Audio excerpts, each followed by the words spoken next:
Hello there, welcome back to the Ogre, the old Git Reacts reviews and off times reminiscences, and today we're doing a second of three little looks at rock music that incorporates violin as a core part of the sound. Now, way back when I first started getting into punk rock as a 13-year-old probably, I bought one of the music papers at the time, Melody Maker, NME, whatever it was, I think it was Melody Maker.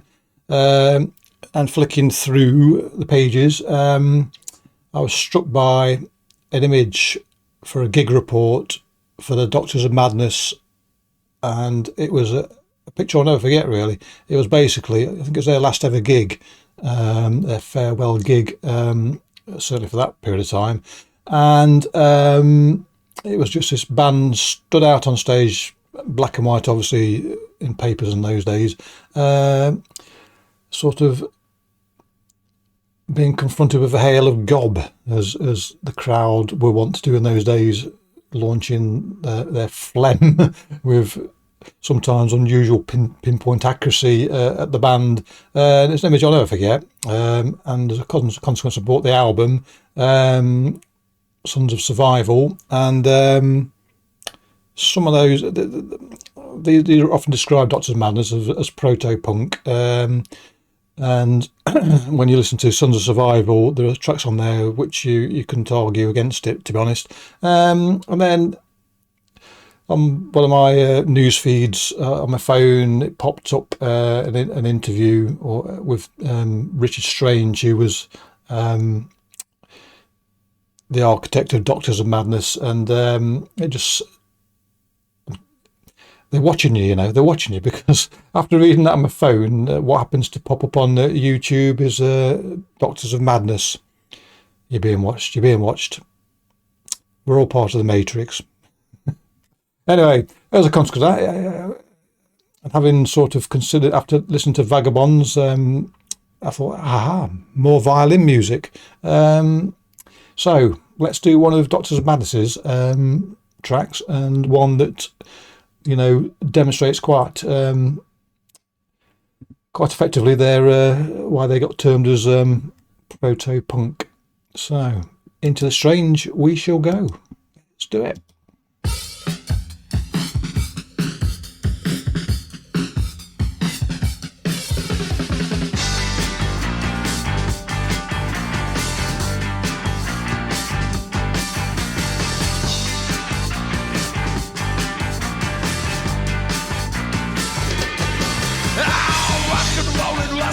Back snatching the summer, holding out with hustlers, waiting for the heat to go down. The addicts of the freeways, the itchy feet through autumn, they sell their blood and it's time for fire, the real cold turkey go down. And they fell into the strange, bent double for a fist of change. They fell into the strange, into the strange, into the strange, into the strange.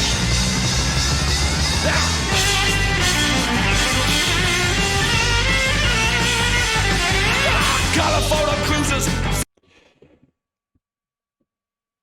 The reason I picked this over is a song called Bulletin, which is more punky, more punchy, but for some reason I like this song more, so I've appealed on that basis. I've picked this song. But what it does do is quite effectively demonstrate the shift from rock, if you will, before punk, into punk. So the opening bit there, you could envision sort of New York Dolls-y, Velvet Underground, Bowie-ish sort of music, and then when the tempo increases, you're sort of put into 77 and all the chaos that came thereabouts. So it is quite a good illustrator of the change for those of us that were alive then, as we would have seen it perhaps. And again, what's quite evident with Doctors of Madness is how to use the violin not as an accompaniment but as a vibrant fore instrument, if you will. It's right up the front, and it's telling a story just as much as the vocalist and anything else. which is the way we like it. Yeah. Telephone losers, sniffing up the wages through the pages of the latest review. They're taking tips from waiters, making trips to Nassau, laying low in freighters, looking out for nothing to do. And they fell into the strange, but double for a fistful of change. They fell into the strange, into the strange, into the strange. Into the strange, strange, strange, strange, strange, strange, strange, into the strange, strange, strange, into the strange, strange, after the strange.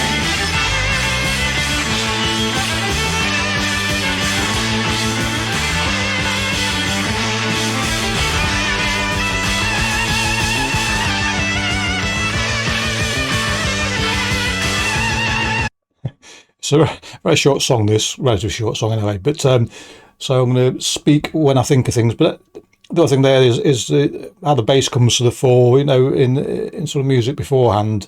This is a generalisation. Clearly there were plenty of bands that pushed the bass forward before, but when you think of the Stranglers and people like that, where the bass is up front, before that, the bass was more of more into the mix, shall we say? And again, clearly there's lots of exceptions to that statement. But here, Doctors and Bands are pushing the bass to the front and making it, giving the song the punch that you want if you're going to start. As I understand it, this album was where Doctors and Madness sort of embraced the fact that punk was coming in and aimed to write more punky-ish numbers into their songs. I've not heard the previous two albums to this, and I don't think I'll probably like them because they probably aren't punk enough. I may be wrong because I've not heard them, so I can't say, but they were well before this.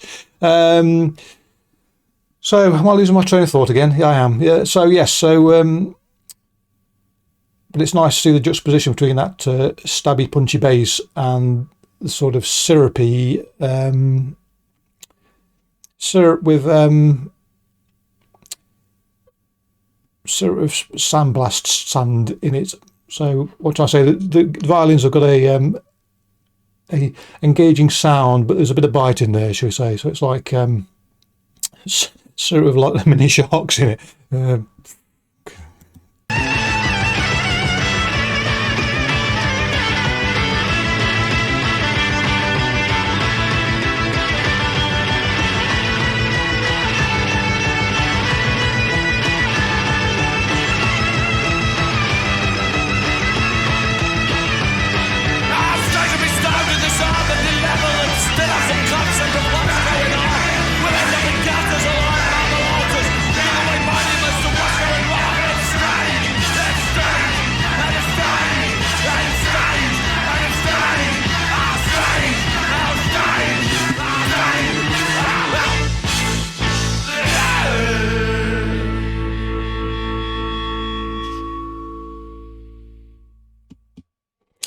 So there you go, Doctors of Madness and Into the Strange. Now, it has to be said that Doctors of Madness influenced quite a few of the first wave UK punk bands, Adverts and The Damned, and they were, as I say, an influence on those bands, and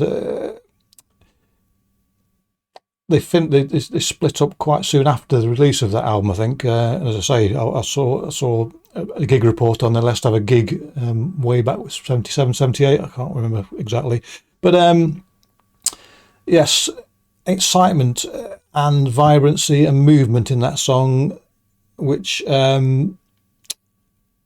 sort of never fails to attract my attention. And as again, it's got to be 40 years since I heard this album, and hearing those songs again, it's quite exhilarating, really, and it sort of puts you back in a moment in time that you might have forgotten, and it just reminds me of being a snotty little teenager with sort of